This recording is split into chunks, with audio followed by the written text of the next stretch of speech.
Hello students, welcome back to my channel. Vishal Gupta आपका teacher. कैसे हो आप सब स्टूडेंट्स? इस वीडियो में मैं आपको क्लास 12 का बिजनेस स्टडीज़ का जो पिछले मार्च 2023 में क्वेश्चन पेपर आया था उसका set number 1 question paper code 66/4/1 कराने जा रहा हूं। तो मैं कोशिश करूंगा कि आपको ये सारा क्वेश्चन पेपर एक ही वीडियो में सॉल्व करके दे दूं और इसके बाद बाकी सब्जेक्ट्स के और बाकी इसके जो सेट्स हैं वो भी आपको ज़रूर कराऊंगा। तो स्टूडेंट्स, एक्चुअल में ये क्वेश्चन पेपर आपको आएगा जिसमें हिंदी और इंग्लिश दो लैंग्वेजेस में आपके पास सारा क्वेश्चन पेपर होता है। मैक्सिमम टाइम अलॉटेड 3 आवर्स है और ये मैक्सिमम मार्क्स जो है वो 80 का है। 20 का आपको पता है थ्योरेटिकल होता है। तो बिजनेस स्टडीज़ में आप ये याद रखिए, अगर आपके पास प्रैक्टिस करने के लिए क्वेश्चन पेपर अवेलेबल है तो वो ये सेट नंबर मिला लेना मेरे साथ 66/4/1 सेट नंबर 1। इसका सोल्यूशन मैं आपको कराऊंगा। तो गाइज, ये जैसा कि पहले पेज पे ये सारी इंस्ट्रक्शंस लिखी हुई हैं कि क्या क्या चीज़ों को फॉलो करना है आपको, ये हर बार क्वेश्चन पेपर में आपको लिखा होगा और पहले 15 मिनट आपको मिलते हैं उस क्वेश्चन पेपर को प्रॉपरली रीड करने के लिए। तो चलिए हम आगे बढ़ते हैं। तो यहाँ से इंस्ट्रक्शंस को मैं बताता जा रहा हूँ आपको। तो ये एक पेज में हिंदी में लिखा हुआ है और एक पेज में इंग्लिश में लिखा हुआ है। तो जाहिर है हम इंग्लिश वाले से ही स्टार्ट करेंगे, इंग्लिश वाले पोर्शन से। ये देखिए, ये जर्नल इंस्ट्रक्शंस, ये तो आप अपनी क्लास में आप जो भी बुक आपके पास है उसमें से आप देख भी रहे होगे। This question paper contains 34 questions. All questions are compulsory, so marks indicated against each question. सबके अगेंस्ट क्वेश्चन के सामने मार्क्स लिखे हुए हैं। Answer should be brief and to the point and answer to the questions carrying 3 marks from 50 to 75 words होने चाहिए और जो 4 नंबर वाले क्वेश्चन है वो 150 वर्ड्स तक होने चाहिए। उसके बाद क्वेश्चन कैरिंग 6 मार्क्स वो 200 वर्ड्स तक होने चाहिए और attempt all parts of A question together. हाँ, माइंड इट, ये साफ लिखा है कि अगर आपने क्वेश्चन को नंबर जैसे 26 या 27 फॉर एग्जांपल 28 शुरू किया है, अगर वो 2 पार्ट्स में वो सारे के सारे आपको एक साथ करने पड़ेंगे। ठीक है, अगर आपको उस वक्त याद नहीं आ रहा दूसरे पार्ट का आंसर तो आप स्पेस छोड़ दीजिए, तो बाद में अटेम्प्ट कर लेंगे। तो चलिए स्टार्ट करते हैं क्वेश्चन पेपर में कुछ पढ़ना और उसमें से आंसर उसके ढूंढना और उसको आंसर शीट पे कैसे लिखना है। क्वेश्चन नंबर 1 से 20 तक है मल्टीपल चॉइस क्वेश्चंस। ठीक है जी, इट कैरीज 1 मार्क्स ईच। तो सबसे पहला क्वेश्चन है the next step in the process of selection after job offer is. Mind it, 4 options दिए हैं। जॉब ऑफर देने के बाद सिलेक्शन का कौन सा प्रोसेस में उसका अगला स्टेप आएगा, वो पहला बता रहा ऑप्शन मेडिकल एग्जामिनेशन, दूसरा employment interview, B selection decision, C employment interview and D contract of the employment. तो गाइज, आपको यहाँ आंसर में टिक, क्वेश्चन पेपर में आंसर टिक नहीं करना होता। आपको अच्छे तरीके से पता है कि आपको यही आंसर शीट में लिखना है। क्वेश्चन पेपर पे कुछ भी लिखना मना होता है। तो यहाँ पे जैसे कि आपको मैं बता रहा हूँ कि सेट नंबर 1 हमारा 66/4/1 था। ये कोड नंबर था ना गाइस। ठीक है, ये कोड नंबर मैंने लिख दिया। इसका सोल्यूशन मैं करने जा रहा हूँ। रोल नंबर वगैरह तो आपको उसी शीट पे लिखने को मिल जाएगा। तो यहाँ पे मैं आपकी इन्फॉर्मेशन के लिए लिख दूँ, हालांकि लिखने की ज़रूरत नहीं थी क्योंकि हम बिजनेस स्टडीज़ का ही पेपर कर रहे हैं। तो इसका फर्स्ट आंसर, ठीक है जी। अब इसका क्या आएगा, क्वेश्चन है हमारा बच्चे, the next step in the process of selection after job offer is. इसका कौन सा आएगा, कॉन्ट्रैक्ट ऑफ एम्प्लॉयमेंट। तो इसका डी ऑप्शन हम लिखेंगे, कॉन्ट्रैक्ट ऑफ एम्प्लॉयमेंट।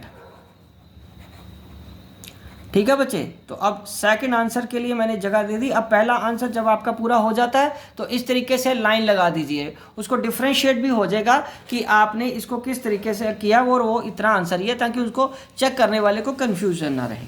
चलिए, तो सेकंड क्वेश्चन है, in planning generally managers have to follow predetermined plans and they are not in a position to change it. This statement highlights the following limitation of planning. ये कौन सी limitation बता रहा है planning की, क्योंकि question को अगर आपको दोबारा नहीं आया समझ तो दोबारा भी पढ़ सकते हो। In planning generally managers have to follow predetermined plans and they are in a no position to change it. Mind it, अगर आपको अभी भी कोई कन्फ्यूजन हो तो आप हिंदी वाला पोर्शन भी पढ़ के इस चीज़ को आसानी से समझ सकते हो। हालांकि उसके जो कुछ वर्ड्स होते हैं हिंदी में, कुछ टिपिकल या कठिन हिंदी होती है तो बच्चों को इतना अभ्यास नहीं होता, इतनी प्रैक्टिस नहीं होती हिंदी को इतना आसानी से पढ़ने के लिए। तो इसलिए क्योंकि सारा साल तो इन वर्ड्स को ही आपने पढ़ा है तो आपको इन्हीं पे फोकस करना है। तो वो लिमिटेशन बतानी है जिसमें आप एक बार जो प्लान बना लिया उसके बाद उसको चेंज नहीं कर सकते। So planning may not work in a dynamic environment. B option है planning doesn't guarantee success. C option है planning leads to rigidity. And D option है planning is a time consuming. तो इसका जो आंसर आएगा प्लानिंग लीड्स टू रिजिडिटी, जिसमें हम अपना प्लानिंग को चेंज नहीं कर सकते जो एक बार हमने प्लान कर लिया। तो सेकंड का जो ऑप्शन है, सेकंड क्वेश्चन का बच्चों जो ऑप्शन है वो है प्लानिंग लीड्स टू रिजिडिटी। तो इसका सी ऑप्शन आएगा, प्लानिंग लीड्स टू रिजिडिटी। ठीक है बच्चे, ये लाइन लगा के अब हम करेंगे थर्ड आंसर। अब हम क्या करेंगे बच्चे, थर्ड आंसर। तो थर्ड आंसर में क्या है, आइडेंटिफाई। हाँ, यहाँ उसने बताया है third question, identify the external sources of recruitment illustrated by the picture given below. जो ये पिक्चर गिवन बिलो है उसमें से बताना है कि एक्सटर्नल सोर्स ऑफ रिक्रूटमेंट का ये कौन सा रिक्रूटमेंट है। आपको यहाँ अगर नज़र आ रहा हो तो ये एक बिल्डिंग जैसा बना है AM यूनिवर्सिटी। तो ये बिल्डिंग है, यूनिवर्सिटी की बिल्डिंग है और ये इंटरव्यू ले रहे हैं एक कैंडिडेट की। और ऑप्शंस वो बता रहे हैं, recommendation of employees, B labour contractor, C campus recruitment और चौथा डी ऑप्शन जो है वो है एम्प्लॉयमेंट एक्सचेंज। तो इसका जो आंसर राइट है वो कैंपस सिलेक्शन है, क्योंकि यूनिवर्सिटी में एम्प्लॉयर के उस ऑर्गेनाइजेशन के HR डिपार्टमेंट वाले आके उसके इंटरव्यू कंडक्ट कर रहे हैं कॉलेज में ही। ठीक है, तो ये कैंपस रिक्रूटमेंट आएगा। तो यहाँ पे थर्ड का जो हमारा ऑप्शन है, थर्ड का ऑप्शन क्या आ जाएगा बच्चों, कैंपस रिक्रूटमेंट। ठीक है जी, चलिए अब हम फोर्थ आंसर ढूंढेंगे। तो उसके लिए पहले फोर्थ क्वेश्चन पढ़ना पड़ेगा।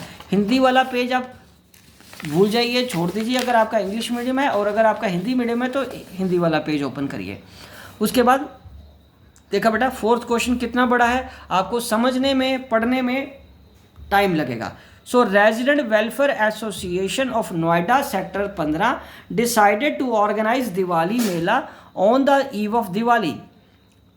They listed all the activities to be done, grouped them as per their nature and assigned the activities duties to different people of their association. उन्होंने ड्यूटीज भी दे दी हैं। After completion of the mela they found that it was not a success. Completion of mela होने के बाद उन्हें लगा कि ये सक्सेसफुल नहीं रहा। While analysing the reasons the president of RWA found that more allocation of work was not enough in the organization. mere allocation, सिर्फ काम बांटना ही बहुत नहीं था। He found that an important step in the organization was missing. काम बांटना ही important नहीं था, ऑर्गेनाइजिंग का प्रोसेस का एक पार्ट मिसिंग है। Identify the steps from the following. तो ए क्या है स्टेप, ऑप्शन में जो गिवन है वो है असाइनमेंट ऑफ ड्यूटीज। उसके बाद बी ऑप्शन है establishing authority and reporting relationship. C option है identification and division of work. और डी ऑप्शन है डिपार्टमेंटलाइजेशन, डी। ठीक है, तो हमारे पास फोर्थ का जो ऑप्शन है वो है establishing authority and reporting relationship. तो फोर्थ का जो आंसर है वो बी पार्ट है। ओके बच्चों, फोर्थ का आंसर है बी पार्ट, वो है establishing authority and reporting relationships. ठीक है बच्चों, अब हम आगे बढ़ते हैं फिफ्थ आंसर की तरफ। तो फिफ्थ आंसर क्या है हमारा बच्चों, फिफ्थ आंसर में उसके लिए क्वेश्चन पढ़ते हैं। Management helps in providing good quality products and services. Management help कर रही है गुड क्वालिटी प्रोडक्ट्स और सर्विसेज देने में। Creating employment opportunities, adopting new technologies for the greater goods of the people.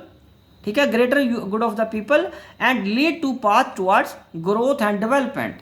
और ये कौन सा इंपॉर्टेंस ऑफ मैनेजमेंट का पॉइंट हाईलाइट कर रहे हैं, इनमें से 4 ऑप्शंस दिए हैं बच्चों। तो उसका पहला है management helps in achieving group goals. दूसरा management creates creates a dynamic organization. Management helps in the development of the society. And D क्या है बच्चों?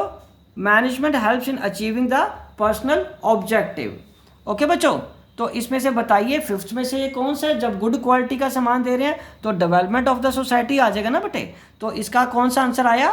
सी option, management helps in the development of society. तो फिफ्थ में answer आएगा C, management helps in development of society. Okay जी, अब sixth.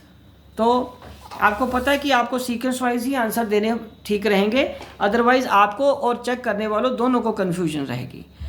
बच्चों अगला सिक्स क्वेश्चन है, Hitesh and Reena are entrepreneurs, they notice that every year in the months of November and December, Delhi, the capital city of India, witnesses poor air quality and rise in the pollution level.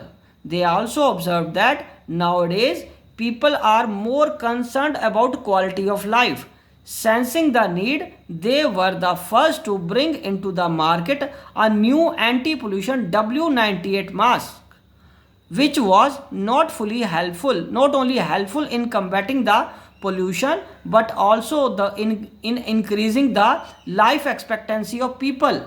Their venture saw a massive success. उनका जो काम है, जो काम शुरू किया वो successful हुआ और देयर वाज कोई कंपटीटर भी नहीं था उनका।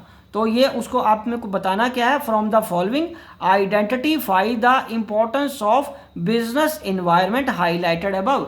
इसमें से आपको बताना है कि कौन सा इम्पोर्टेंस ऑफ बिजनेस इन्वायरमेंट का पॉइंट है इन चारों में से।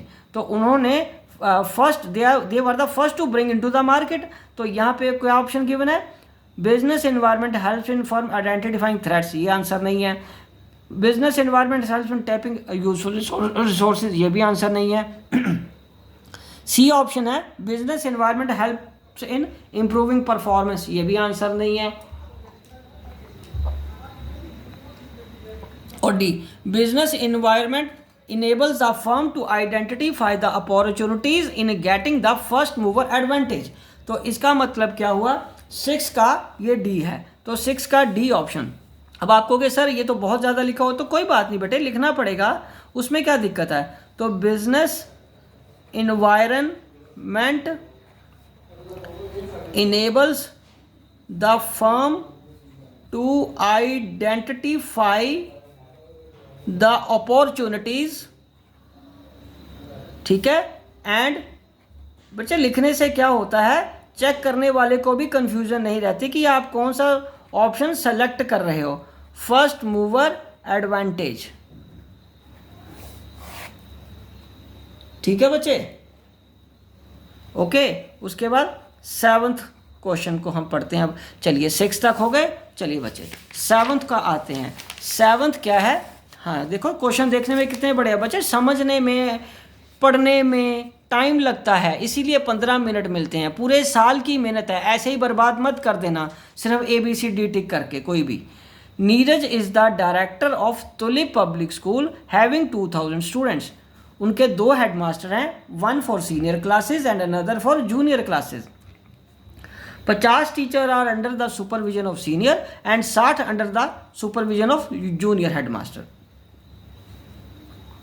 No teacher working under the supervisor of senior headmaster is happy and satisfied, which is affecting the result of the senior classes। कोई भी टीचर सीनियर हेडमास्टर से खुश नहीं है उसके काम करने के तरीके से, और इसलिए उनका जो ये डिससेटिस्फैक्शन है वो सीनियर क्लासेस के रिजल्ट में भी नज़र आ रही है। ऑन द अदर हैंड, दूसरी तरफ teachers working under supervision of the junior headmaster are performing their duties willingly and achieving their objectives. All the teachers are happy and satisfied. The director Neeraj can feel how nicely the junior headmaster was managing his classes। और management का जो director है वो नीरज, वो भी देख रहा है कि जूनियर हेडमास्टर क्लासेस को अच्छे तरीके से मैनेज कर पा रहा है। तो करेक्टरिस्टिक्स ऑफ मैनेजमेंट कौन सा है? तो चौथा इसमें जो आंसर है, चार जो ऑप्शन हैं, पहला ऑप्शन है A, management is a goal oriented, नहीं। Management is a dynamic function, management is an intangible force, management is a continuous function. तो सेवंथ का C, it is an intangible force, नजर नहीं आती, ठीक है, हम उसको टच नहीं कर सकते, हमें सिर्फ वो नजर आएगी, सॉरी नजर आएगी, फील कर सकते हैं, लेकिन हम उसको टच नहीं कर सकते। Okay ji, management is a intangible force, हम उसको सिर्फ फील कर सकते हैं मैनेजमेंट को। Management can not be seen and touch, ना नजर आती है ना टच कर सकते हैं, इंटेंजिबल फोर्स है, ठीक है जी। और चलिए अब समझ लगे ना, इंटेंजिबल फोर्स होती है मैनेजमेंट। ओके जी, सिर्फ फील की जा सकती है क्योंकि वो फील कर रहा है, देखा है, सिर्फ इस वर्ड में पूरा आंसर है। ओके जी, चलिए अब eighth, plastic utensils are often used as a low cost convenient option for business और personal use. These utensils are light weight, easy to transport and can be disposed of easily instead of cleaned and reused. But plastic utensils are harmful from health point of view and create various environmental issue. Nowadays health and fitness trend is becoming popular, ठीक है। People are looking for different alternatives and have started opting for paper made, steel or glass utensils, which has tremendously increased the demand for these products. Naturally plastic के मुकाबले इनकी demand ज़्यादा शुरू हो गई है।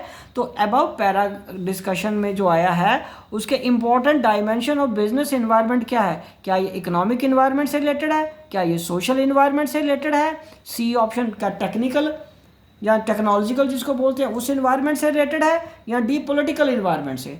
तो ये किससे रिलेटेड है, सोशल इन्वायरमेंट, क्योंकि लोग अपने हेल्थ के लिए, फिटनेस के लिए कॉन्शियस हैं, ठीक है जी। तो बी ऑप्शन, तो एट्थ का आंसर क्या है, B option, social environment, social environment, ठीक है बच्चे। चलिए अब हम नाइन्थ का आंसर करेंगे। तो नाइन्थ क्वेश्चन है अब हमारे पास आगे, सिंपल क्वेश्चन है, बस थोड़ा सा कूल रहना। और आपने, विच of the following function of management measures the progress of objectives and guides the organization to keep it on the right track so that organizational goals might be achieved। तो पहला है बच्चे प्लानिंग, बी स्टाफिंग, सी directing, चौथा controlling.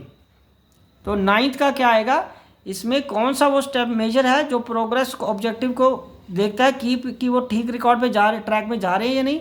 Naturally वो क्या है, controlling. तो ninth का हमारे पास क्या आंसर है, नाइन्थ का डी ऑप्शन आ जाएगा, कंट्रोलिंग, ठीक है बच्चे। नाइन्थ का क्या आ जाएगा आंसर, कंट्रोलिंग। चलिए तो अब हम अगले क्वेश्चन पे आते हैं, क्वेश्चन नंबर 10। तो बच्चों यहाँ पे हमें लिखना पड़ेगा 10 आंसर नंबर, ठीक है जी। तो अभी पहले क्वेश्चन पढ़ लेते हैं।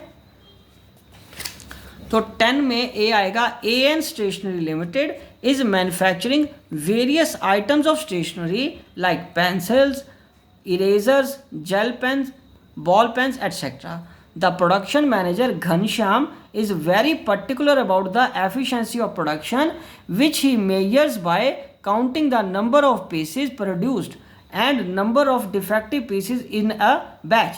तो वो काउंट कर रहा है प्रोडक्टिविटी और एफिशिएंसी को अपनी प्रोडक्शन से, क्या कि which he measures the counting by number of pieces produced and number of defective pieces। By doing this he is performing his important function। वो कौन सा important function परफॉर्म कर रहा है, क्या वो डायरेक्टिंग कर रहा है, क्या वो कंट्रोलिंग, क्या वो ऑर्गेनाइजिंग, क्या वो प्लानिंग। बताओ ज़रा, 10th का कौन सा वो कर रहा है, वो कंट्रोलिंग कर रहा है, क्योंकि Ghanshyam is very particular about efficiency of production which he measures bye counting the number of pieces produce, कितने प्रोड्यूस हो रहे हैं और कितने डिफेक्टिव हैं, तो वो कंट्रोल कर रहा है ना फिर। तो 10th का आंसर क्या आया बच्चे, 10th का जो आंसर है वो है बी। तो बी ऑप्शन क्या है हमारे पास, कंट्रोलिंग, ठीक है बच्चे। चलो अब 11th आंसर क्या है, 11th, the method of training in which actual work environment is created in a classroom and employees use the same material. Method of training में क्या कह रहे हैं कि actual work environment is created, ऐसा एक एक्चुअल इन्वायरमेंट क्लासरूम में जैसा बना दिया है जिसमें employ same material, same file, same equipments use कर रहे हैं that are required to be use by them in a present day to day working is. ठीक है, और वो क्या है? Vestibule training, internship training, induction training, और या डी ऑप्शन अप्रेंटिसशिप ट्रेनिंग। तो बच्चों क्या है ये इसका आंसर? 11th का आंसर ए है वेस्टिबुल ट्रेनिंग। ये आपको पता है कि ऐसा एक डमी इन्वायरमेंट क्रिएट करके दिया जाता है, एक्चुअल माहौल जैसा क्रिएट किया जाता है ताकि वर्कर उसमें ट्रेनिंग कर सके। तो इसका आ गया वेस्टिबुल ट्रेनिंग। ठीक है जी। 12th वन, बेटा कुछ भी तुक्के मार के आंसर मत देना, पूरे साल की आपकी मेहनत होती है, ऐसे बेकार मत जाने देना। ठीक है, जो आपका आंसर होता है उसी पे ही स्ट्रिक्ट रहना, क्योंकि जो आपके माइंड में चल रहा है, जो आपने पढ़ा वो किसी और ने नहीं पढ़ा हुआ। ठीक है, किसी दूसरे को देख के अपना आंसर मत चेंज करते जाना। ये ना हो कि अपना सही आंसर आप चेंज कर दो, दूसरे के गलत को टिक कर लो। चलिए 12th क्वेश्चन। तो 12th क्वेश्चन बच्चे देखने से ही लग रहा है कि ये असर्शन बेस की तरह ही है, स्टेटमेंट 1 और स्टेटमेंट 2। तो इसमें बताना है, पहला स्टेटमेंट क्या कह रहा है? For any exchange to take place it is important that there must be at least 2 parties. कि एक्सचेंज करने के लिए हमेशा 2 पार्टीज़ का होना ज़रूरी है, एक तो बायर है, दूसरा कौन है बच्चे? सेलर। और स्टेटमेंट 2 क्या कह रही है कि exchange can be take place even if the buyers and sellers are not able to communicate with each other. कि अगर बायर या सेलर एक दूसरे से कम्युनिकेट नहीं भी कर पाए तब भी सेल टेक प्लेस हो सकती है, एक्सचेंज टेक प्लेस हो सकती है। तो choose the correct option. Both a statement A and B are correct, both statement A and B are 1 and 2 are incorrect. Statement 1 is correct and statement 2 is incorrect. Statement 1 is incorrect और statement 2 is correct. तो हमारा right option क्या है? सी, जिसमें statement 1 तो correct है और statement 2 incorrect है, क्योंकि एक्सचेंज करने के लिए दोनों का कम्युनिकेट करना तो ज़रूरी है एक्सचेंज के लिए। ठीक है बच्चे, तो सी ऑप्शन आएगा। तो 12th का ऑप्शन क्या बच्चे? C, statement 1 is correct and statement 2 is incorrect। 13 answer. ठीक है जी, 13 आंसर क्या है? 13 क्वेश्चन ये रहा। तो 13 क्वेश्चन में ये देखिए, ये बड़ा कूल माइंड से करने वाला, नंबर 1 ही आएगा इसका। ठीक है, अगर आपको इसका थोड़ी जगह छोड़ के अगला क्वेश्चन अटेम्प्ट करना चाहते हो तो कर लेना। ठीक है, क्योंकि ऐसे में बहुत समय व्यतीत मत करना, खराब मत करना अपना।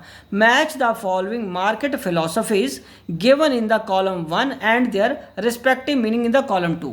तो प्रोडक्ट कंसेप्ट क्या कहती है उसके सही सामने आपको मिलाना है। तो 13 में हमारे पास प्रोडक्ट कंसेप्ट क्या कहती है कि it emphasis increasing the profit, ये प्रोडक्ट कंसेप्ट नहीं है। It emphasis the on the quality performance and features of product and thus profit maximisation of through the product environment. तो इसका मतलब पी का तो कौन सा आ गया? सेकंड। और इसमें से पी के सेकंड के अलावा और तो कोई ऑप्शन है ही नहीं है कि जो यहाँ पे आ रहा है। तो फिर हमारा राइट आंसर कौन सा बनता है बच्चे? 13th का ए ही बन रहा है। चलो अभी एक बार दूसरा देख लें। प्रोडक्शन कंसेप्ट क्या कहती है? प्रोडक्शन कंसेप्ट तो वैसे भी हमें पता है वो क्या कहती है, profit maximisation through volume of production. तो इसका मतलब हमें बाकी ऑप्शंस को देखने की ज़रूरत ही नहीं, हमारा आंसर तो ए है। तो 13th का क्या बन गया? 13th का ऑप्शन ए आ गया। ठीक है बच्चों, 13th का ऑप्शन क्या आ गया? ए। अब हम बात करेंगे 14th के आंसर की। तो बच्चों 14th क्वेश्चन नंबर क्या है बच्चे? 14th क्वेश्चन नंबर क्या है? The function of stock exchange. हाँ जी, the function of stock exchange helps in creating a continuous market where securities and are bought and sold is safety of transactions, pricing of securities, providing liquidity and marketability of existing securities, contribution to economic growth, तो बच्चे 14th का कौन सा answer है? हमारा सी, क्योंकि stock exchange provide liquidity and marketability. तो 14th का कौन सा ऑप्शन आएगा? सी। 14th का कौन सा ऑप्शन आ गया? सी। ओके जी। तो नाउ 15th की हम बात करेंगे। तो 15th में आएगा हमारा option the marketing function which includes plan for increasing the level of production, promotion of the product, etc., and specify the action programs to achieve these objectives. 15th का क्या है यहाँ पे? gathering and analyzing market information, marketing planning. C option product designing and development. D pricing of the product. तो बच्चे वो कह रहे हैं मार्केटिंग फंक्शन इंक्लूड प्लान, तो प्लान है तो फिर प्लानिंग ही आएगा, तो इसमें 15th का आंसर है हमारा B, marketing planning. Marketing planning आ गया। ठीक है बच्चों, चलिए अब हम आगे बढ़ते हैं क्वेश्चन नंबर 16 की तरफ। तो 16 क्या कह रहा है? 16 हमें कह रहा है which of the following statement incorrect है। तो कौन सी स्टेटमेंट इनकरेक्ट है? वो है the protective function of the securities and exchange board of India, जिसको सेबी बोलते हैं, include levying fee and other charges for carrying out the purpose of the act. तो यही स्टेटमेंट गलत है। प्रोटेक्टिव फंक्शन में कभी भी वो फीस नहीं लगाते। ठीक है, प्रोटेक्टिव फंक्शन का तो काम उनको समझाना और एडवाइस करना और उनको ट्रेन करना होता है। ठीक है ना बेटा, तो प्रोटेक्टिव का मतलब बचाना है, उन पर फीस चार्ज करना तो वैसे भी नहीं हो सकता। ठीक है बच्चे, तो पहली स्टेटमेंट ही गलत है। तो इसका मतलब 16 का आंसर क्या है हमारा? है बटे 16, ये रहा 16 है। Which of the following statement is correct? The protective function of the securities board include levying fee. तो इसका मतलब ये 16 का आंसर हमारा ए है। वो 16 का आंसर क्या है हमारा? ए। ठीक है बच्चे, चलिए अब हम बात करेंगे 17 क्वेश्चन की। तो बच्चों 17 क्वेश्चन क्या कह रहा है? The use of debt increases the financial risk of the business. The factor determines the choice of an appropriate capital structure of a company highlighted in the above statement is। किसकी बात हो रही है? Debt increases the financial risk of the business. Debt service coverage ratio, B risk consideration, C cost of debt, D flexibility। तो 17th का क्या है? Risk consideration. Financial risk बढ़ा रहा है, तो 17th का आंसर क्या आएगा बेटे? 17th का आंसर आ गया बी, रिस्क कंसिडरेशन।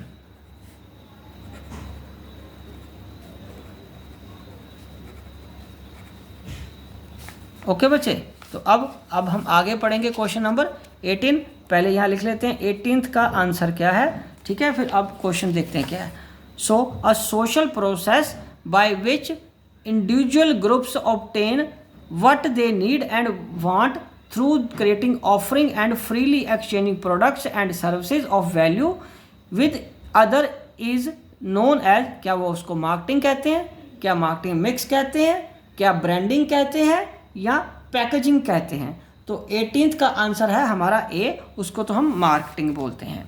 तो ये क्या आएगा? ए मार्केटिंग। ठीक है बच्चे, तो 19th आंसर। 19th में वो कह रहा है कि बताइए कि कौन सी स्टेटमेंट इनकरेक्ट है इन फॉलोइंग में से अबाउट सेल्स प्रमोशन। तो 19th का हम क्या पढ़ रहे हैं? It include short term incentives which are design to encourage the buyers to make immediate purchase. ये तो ठीक है। It includes all promotional efforts other than advertising, personal selling and public relation. ये भी ठीक है। It includes only those activities which are used to provide long term investing to boost the sale of the firm। नहीं, ये long term नहीं होते। Cell promotion हमेशा short term होता है। तो मुझे बाकी पढ़ने की ज़रूरत नहीं है। इसका आंसर सी है। बाकी और किसी भी चीज़ पे हमें फोकस करने की गाइस ज़रूरत नहीं है। अब हम 20th करेंगे। 20th, तो 20th में क्या है? Which of the following is not a factor affecting financing decision of A company. क्या कॉस्ट अफेक्ट नहीं करती? क्या risk, cash flow position of the company, या ग्रोथ? तो factor not affecting financing decision, तो इसमें ग्रोथ अपॉर्चुनिटीज़ वाला जो पोर्शन है डी, ये हमारे फाइनेंसिंग डिसीजन को अफेक्ट नहीं करता। तो ये आएगा डी, ग्रोथ अपॉर्चुनिटीज़। ठीक है जी, तो ये रहा, ये हो गए हमारे पहले 20 क्वेश्चन के आंसर। आपने भी पेपर में भी ऐसे ही अटैम्प्ट करने हैं। हो गया बच्चों? चलिए अब हम आगे बढ़ते हैं। आगे हम करेंगे क्वेश्चन नंबर 21 में रीड कर रहा हूँ। तो अब मैं आपको पूरा पूरा गाइस आंसर नहीं लिख के दूंगा, मैं सिर्फ आपको समझाऊंगा, बताऊंगा कि क्या क्या आंसर लिखना है, ठीक है। After completing his MBA degree, Aman joined a MNC Xavier Limited. His job demands long hours and commitment to the organization.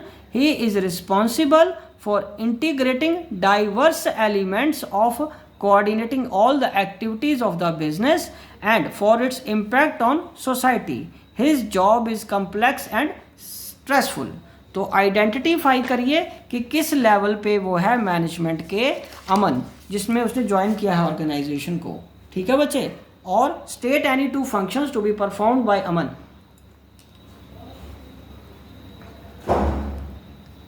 Eight this level other than those discuss in the paragraph, जो इसके अलावा है। तो यहाँ पे बच्चे हमारा पे जो आंसर आएगा वो तो पहले 21st वन क्वेश्चन का जो है वो क्या आ गया कि वो ए ऑप्शन का आंसर क्या है, टॉप लेवल मैनेजमेंट। तो क्या आंसर है बेटे, टॉप लेवल मैनेजमेंट, ठीक है जी। और बी हमें फंक्शन बताने हैं कि वो कौन से परफॉर्म कर रहा है इसके अलावा। तो टॉप लेवल मैनेजमेंट के फंक्शंस, बुक अगर पास है तो वहाँ से देखो, याद है तो देख के बिना देखे लिखो, पर आपको ये याद करने पड़ेंगे। अंडरस्टूड है कि इसके बिना आपका गुजारा नहीं होने वाला, ठीक है जी। तो अब हम क्या करेंगे, हमें इसके वो लिखने टॉप मैनेजमेंट के, टॉप मैनेजमेंट के जो फंक्शंस हैं वो सबसे पहले हम लिख सकते हैं इसके अलावा, क्योंकि वो नहीं बताया। पहला है determining the objectives of the enterprise, ये एक ये फंक्शन आ गया। और दूसरा फंक्शन क्या हो सकता है, दूसरा फंक्शन क्या आ जाएगा हमारा, forming plans and policies,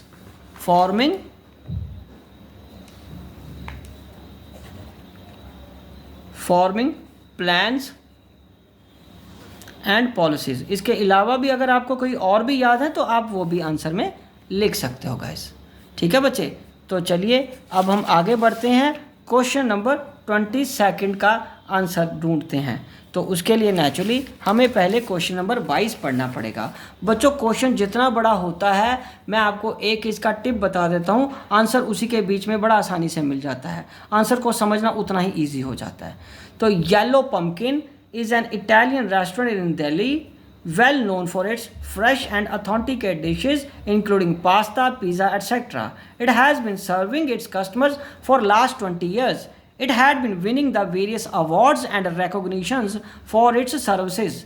During COVID-19, it suffered huge losses as the effect of the COVID reduced and the business started picking up. Business बढ़ गया है दोबारा. The management of the Yellow Pumpkin also decided to go in for home delivery services to increase its revenue and profits. For this, they needed support of their workers to work overtime.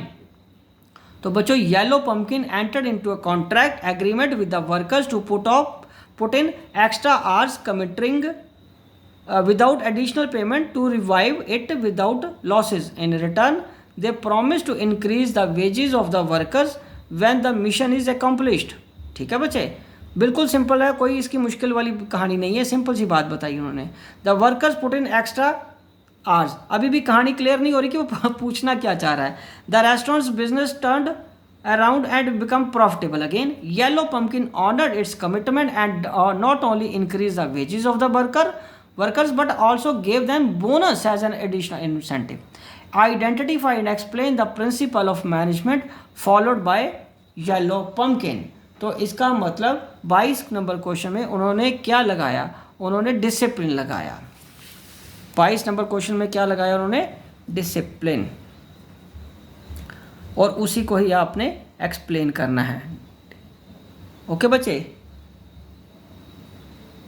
Discipline को explain करना है। ये कौन सा management का Fayol का जो principal है ना, डिसिप्लिन, उसको एक्सप्लेन करना है। अब आप सोचोगे कि सर इसमें डिसिप्लिन कैसे लगा, क्योंकि उन्होंने कमिटमेंट अपनी पूरी की है, तरीके से काम किया सभी ने, ठीक है, उन्होंने अपनी कमिटमेंट्स को सभी लेवल्स पे पूरा किया है और साथ में ये भी बोला था कि सभी को प्रॉपर तरीके से सब कुछ मिलेगा। अगर वो अपना टारगेट अचीव कर लेते हैं। ठीक है बच्चे, तो अब हम 20 सेकंड का आंसर अगर आप मतलब अगर क्या 3 नंबर का क्वेश्चन है आपको डिसिप्लिन का, उसमें से अपनी बुक में से याद करके इसको लिख भी लेना। ठीक है, तो इसी तरीके से प्रिंसिपल याद तो होंगे ही आपको ना। ठीक है, ये आंसर इसका ये आ गया। अब हम आगे बढ़ते हैं बच्चे क्वेश्चन नंबर 23 की तरफ।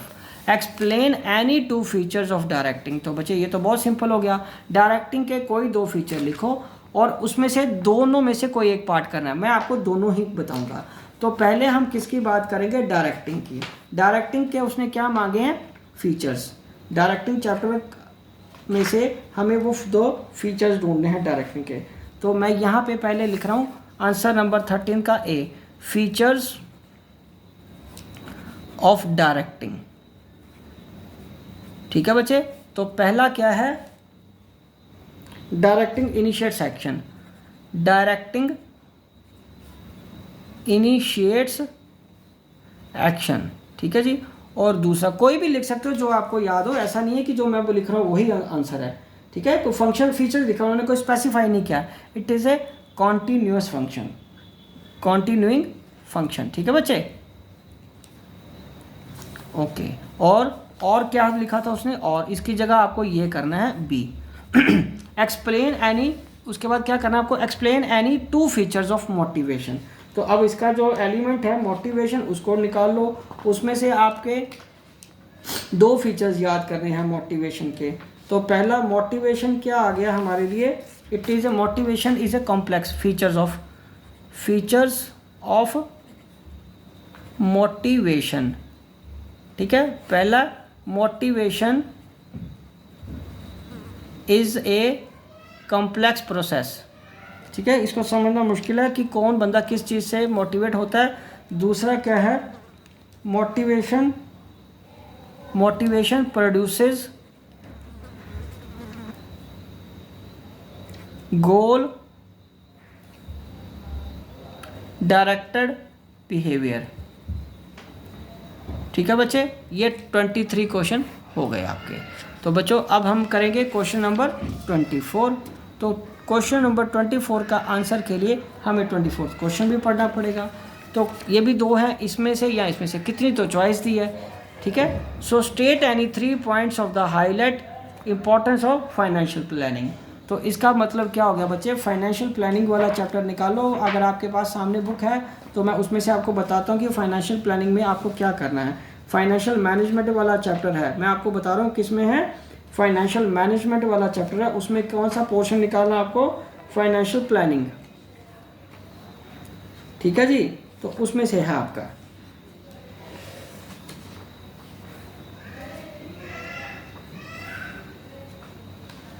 तो आपको क्या लिखना है, फीचर्स ऑफ, ये हो गया 3 points highlighting importance of financial planning. Okay,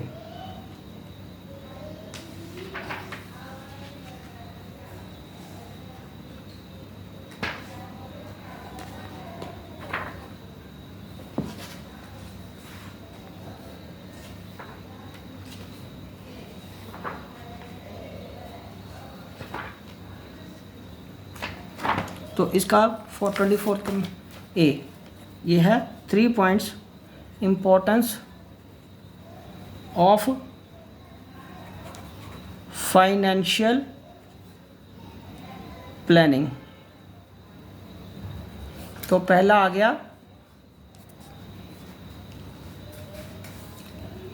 reduces the risk. ठीक है, दूसरा अरेंजमेंट ऑफ फाइनेंस, इजीली पैसा अरेंज हो जाता है। और तीसरा easily availability of funds on requirement के समय हमें इजीली पैसा मिल जाता है। ठीक है बच्चों, तो अब हम बात करेंगे उसके बाद और में हमारे पास क्या है, बी। इसी क्वेश्चन का 24 क्वेश्चन का ही बी। ठीक है, 24 क्वेश्चन के 2 पार्ट थे ना, ये तो मैंने ए लिख दिया, बी आ रहा अब हमारा state the following factors affecting the working capital requirement of A company. तो वर्किंग कैपिटल का हमें बताना है ये फैक्टर्स। ठीक है जी, पहला वो क्या बता रहा है, seasonable factor, production cycle and operating efficiency. तो सीजनेबल फैक्टर्स जो हैं उसमें हम पहले लिखेंगे वर्किंग कैपिटल, कब हमें मोर चाहिए, कब हमें लेस चाहिए।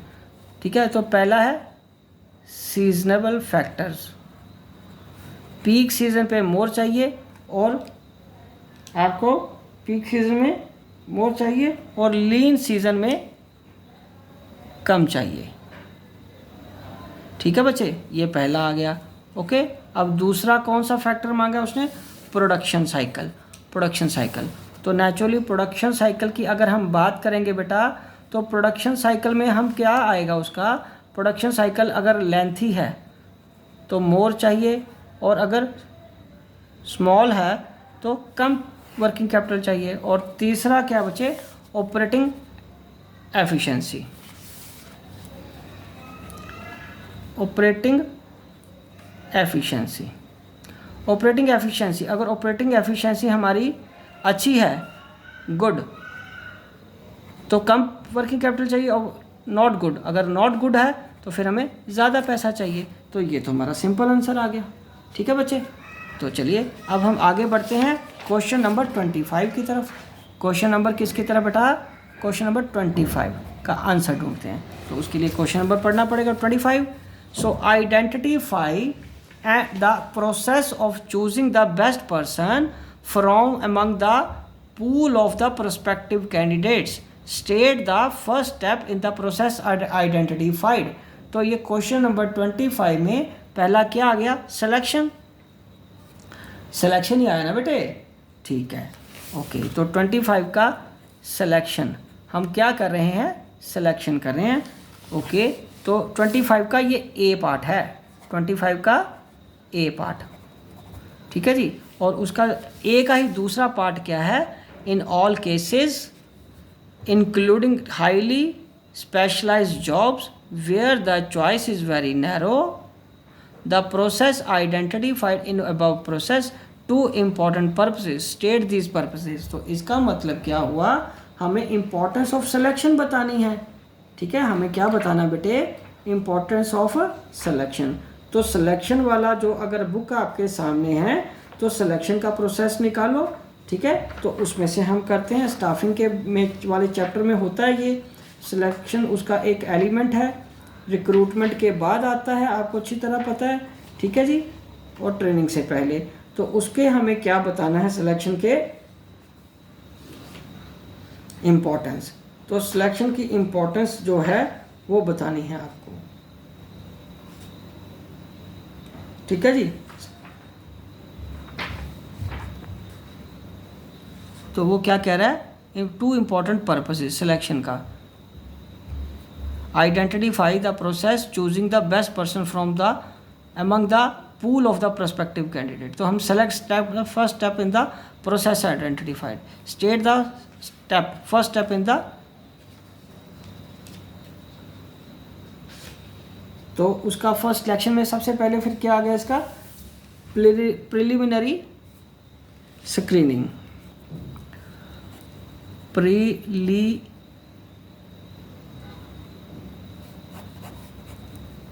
Preliminary screening.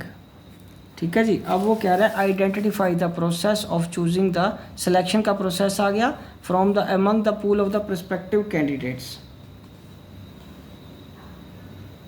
ओके, अब उसके बाद है in all cases including highly specialised job where choice is very narrow, the process identified in above serves two important purposes, state these purposes। उसका सबसे पहले उसका पर्पस क्या रहता है वो हमें लिखना है।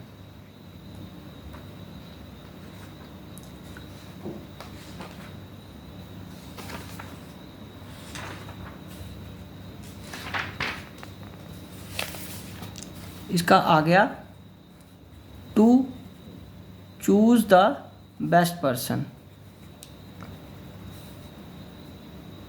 ठीक है, और इसका तो ए पॉइंट ही आया, बी पॉइंट है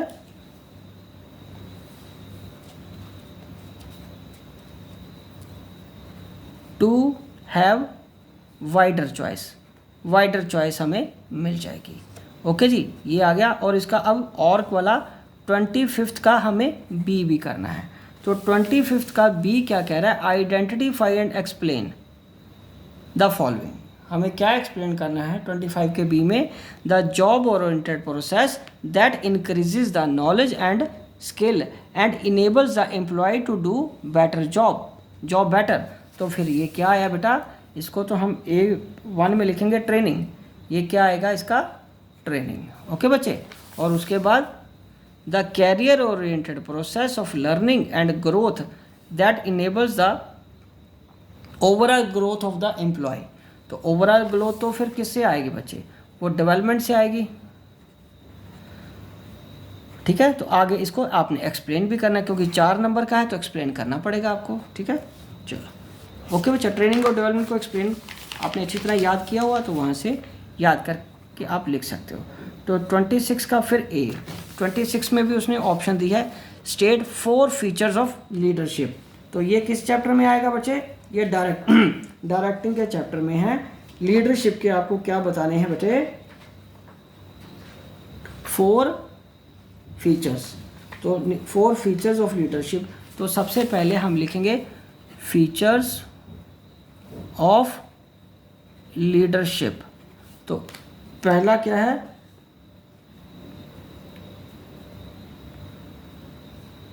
टू चेंज बिहेवियर। ठीक है, और दूसरा क्या है, इट शोज, इट मतलब leadership, it shows inter relationship between leader and follower.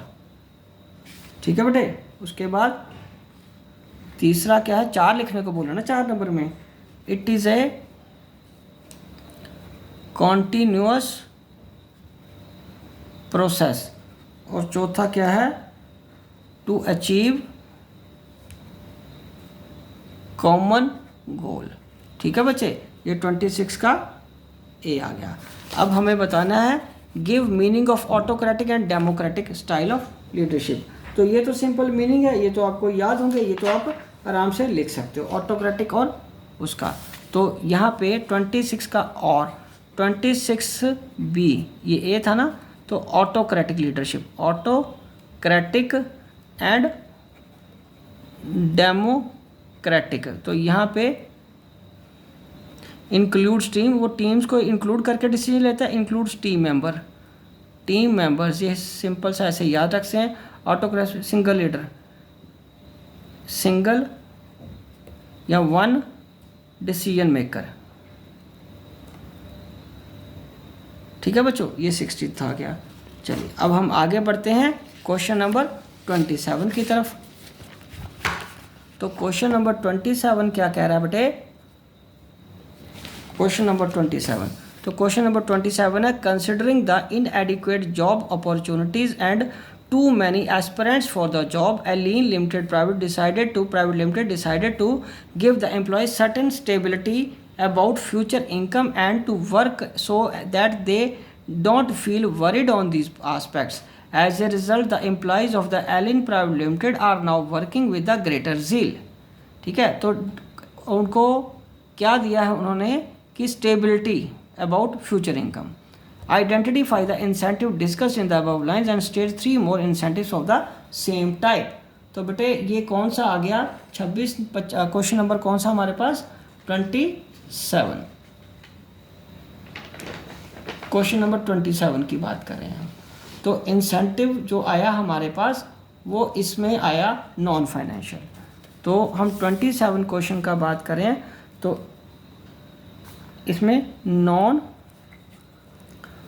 Financial incentive, क्योंकि उन्होंने क्या कहा है, employ certain stability about future income and work so that they don't feel worried about these aspects. उनको ये चीज़ें सोचने की ज़रूरत नहीं है। और नॉन फाइनेंशियल के और 4 आपको बताने हैं, 3 मोर, हाँ 3 मोर, 3 और उसके इंसेंटिव बताने सेम टाइप के नॉन फाइनेंशियल के। तो इसमें नॉन फाइनेंशियल में पहले क्या आ जाएगा, एक आ सकता है स्टेटस, दूसरा क्लाइमेट ऑफ द ऑर्गेनाइजेशन या ऑर्गेनाइजेशनल क्लाइमेट, और तीसरा कैरियर एडवांसमेंट।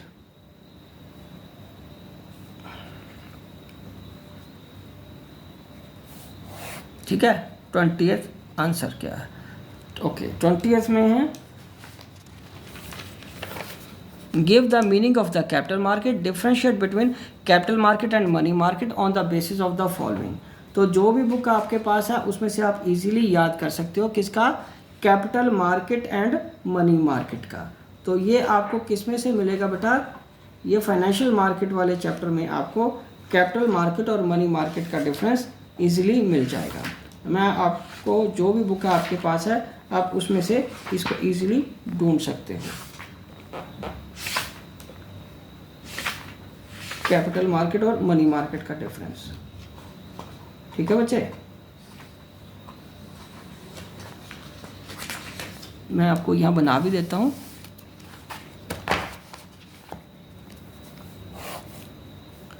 उसके बेसिस भी हैं। पहला क्या है, कैपिटल मार्केट, और यहाँ पे क्या आएगा, मनी मार्केट। ठीक है बच्चे, और ये क्या है, बेसिस। बेसिस में वो क्या कह रहा है, एक का पार्टिसिपेंट्स, ठीक है, इन्वेस्टमेंट, आउटले और ड्यूरेशन। तो ड्यूरेशन ये है लॉन्ग ड्यूरेशन के लिए, ये स्मॉल ड्यूरेशन के लिए। सिंपल, ये लार्ज अमाउंट्स, ये स्मॉल अमाउंट। ठीक है, ओके। और पार्टिसिपेंट्स कौन से हैं, इंस्टीट्यूशंस एंड रिटेल इन्वेस्टर्स। और ये मनी मार्केट में ओनली इंस्टीट्यूशनल्स, इन्वेस्टर्स ओनली। ठीक है बच्चे, कैपिटल मार्केट में तो शेयर होल्डर्स भी आ जाते हैं ना बेटा। ठीक है, हाँ जी, तो कैपिटल मार्केट में शेयर होल्डर्स भी आ जाते हैं। ओके, चलिए अब हम आगे बढ़ते हैं नेक्स्ट क्वेश्चन की तरफ। Question number 29। सो बच्चों, क्वेश्चन नंबर 29 क्या कह रहा है? क्वेश्चन नंबर 29 है, Hitesh limited is a well known company in the cement industry since 1999। The company has an authorised capital of 100 crore and it is listed with the reputed stock exchange. The value of its shares is increasing day by day due to increase in the demand for cement. Okay, now the company wants to enter into a car manufacturing business. For this it requires 200 crore. उनको कितना चाहिए बेटा? 200 करोड़ चाहिए। The finance manager क्या कर रहा है उनके of the company decided to raise his capital by issue following public issue। ठीक है, identify the market which the company existing securities being traded। तो वो किस में ट्रेड की जाएंगी? जो सिक्योरिटीज़ ट्रेड की जाएंगी 29th क्वेश्चन में, वो क्या आएगा? A secondary market. ठीक है, और दूसरा क्या है? Name the market through which company wants to raise capital. तो वो तो फिर क्या आ गया? Primary market. और इनमें दोनों के सी में क्या देने, दोनों के कोई दो पॉइंट किसके देने हैं? डिफरेंस के। तो मेरे पास जो बुक है मैं उसमें से आपको बता देता हूँ। ठीक है, आपको उसमें से याद कर लेना जो भी आपकी बुक में अवेलेबल पॉइंट्स है वो लिख के। ठीक है जी, तो कितने डिफरेंस मांगे? एनी टू, किसी भी बेसिस पे। तो ये यहाँ पे हमारा आ गया प्राइमरी मार्केट, सेकेंडरी मार्केट। ठीक है बच्चे, तो प्राइमरी में क्या होता है? New securities. तो यहाँ पे तो नाम से क्लियर है, सेकंड हैंड सिक्योरिटीज़ या सेकेंडरी सिक्योरिटीज़। और उसके बाद direct directly by company, indirect by share holders, वो उनकी सेल परचेज करते हैं। ठीक है जी।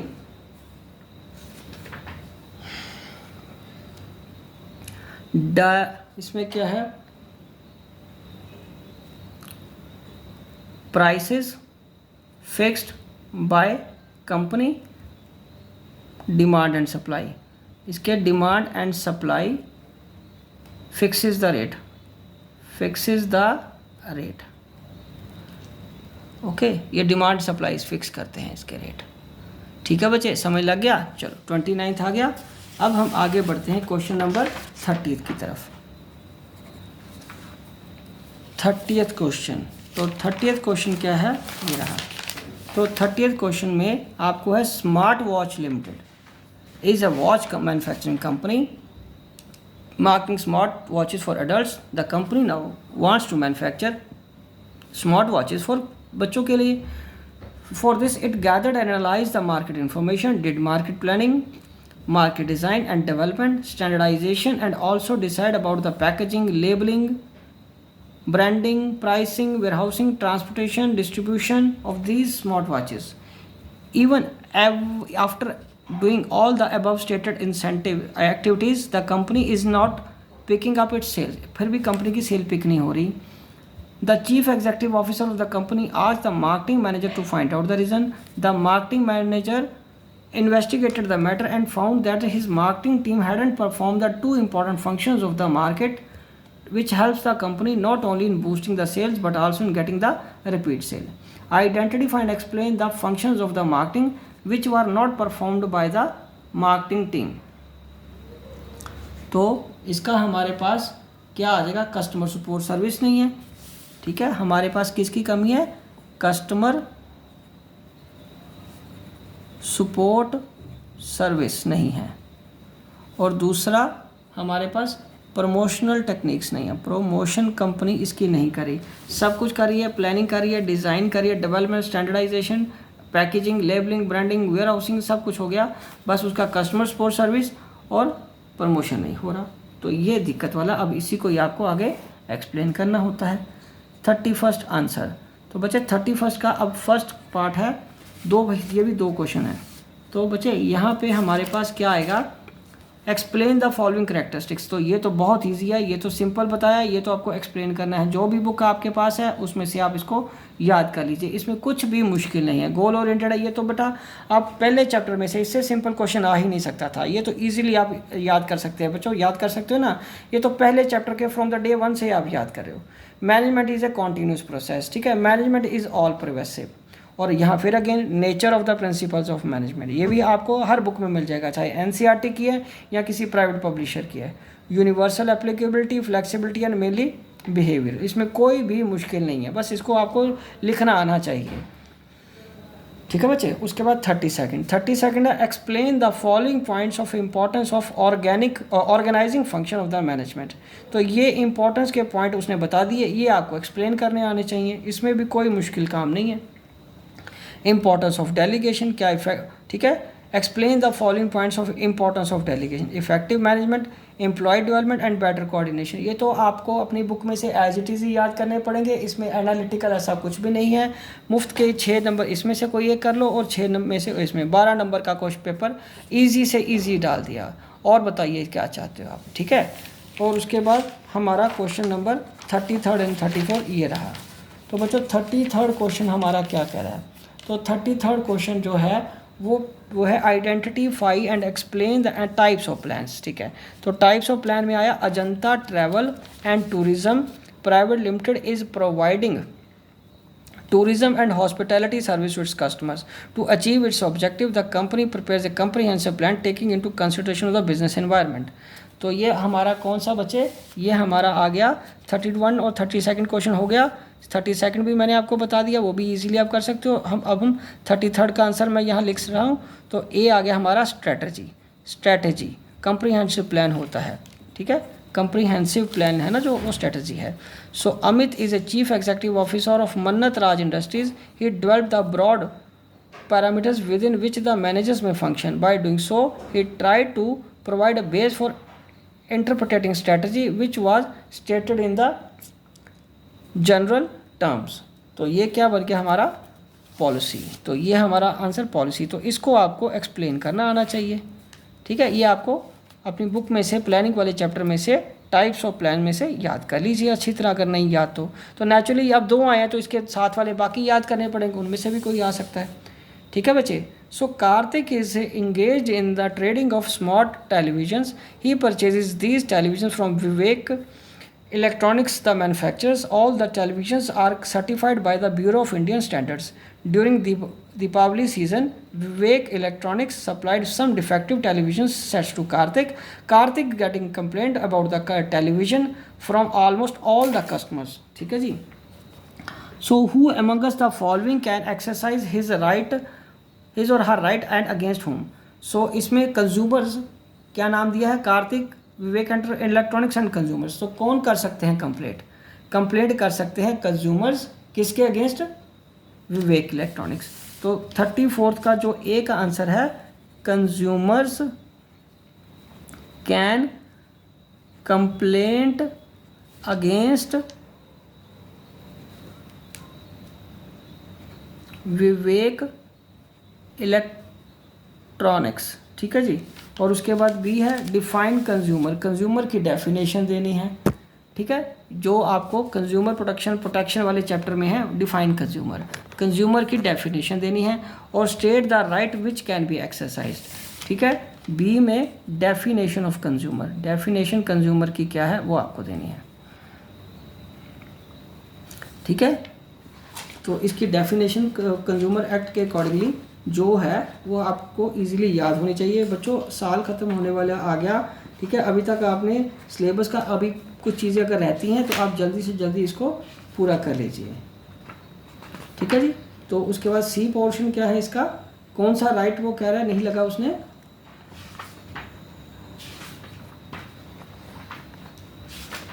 सी पोर्शन है। So state the right which can be exercise, तो सीक रिड्रेसल वाला आया, सो सीक रिड्रेसल वाला आया, ओके जी। तो यहाँ पे डेफिनेशन ऑफ कंज्यूमर आप इजीली लिख सकते हो, consumer one who buys goods for his satisfaction, ठीक है जी। ओके बच्चे, समझ लग गया, ठीक है। और तीसरा कौन सा है, राइट टू सीक रिड्रेसल, क्योंकि उनको खराब सामान मिला है बच्चे, ठीक है। तो इसमें आ जाएगा सी में राइट टू सीक रिड्रेसल,